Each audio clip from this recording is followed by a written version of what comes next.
Hi, welcome back to Rambling Roxy's Adventures Through History. Today we're going to be talking about early American forts. Ohio had lots of forts that you can still visit today, and we're going to go through some of those.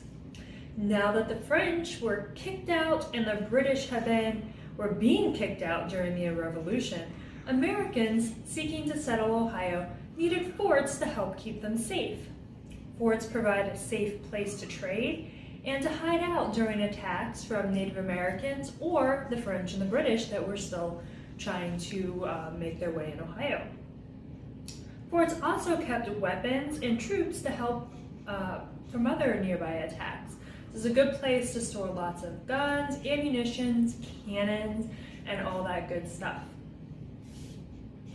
In my book, Twin Adventures in History, I talk about several major forts: Fort Lawrence, established in 1778, and Fort Steuben, built in 1787.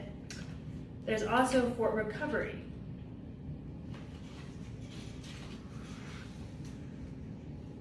So Fort Lawrence was named for Henry Lawrence, who was the president of the Continental Congress.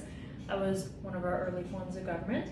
This outpost was built to keep out the British and the British loyal Native Americans in present-day Bolivar, Ohio. It was abandoned in 1779 after 21 soldiers died, and later on the building was destroyed by the canal, so only the outline of this building remains today. But there's a really cool museum that you can go visit, and you can see what the fort would have looked like back then. There's also historic Fort Steuben, built in 1787. This fort was to protect the surveyors who came out to make maps and section off Ohio for the United States. The Fort Museum shows how life was like in the 1780s. There's also an archaeology dig and a couple other cool things that you can do at this fort.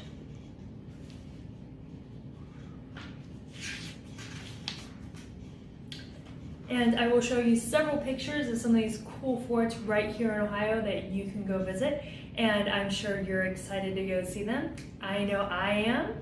And tune back in for more adventures in history coming up soon.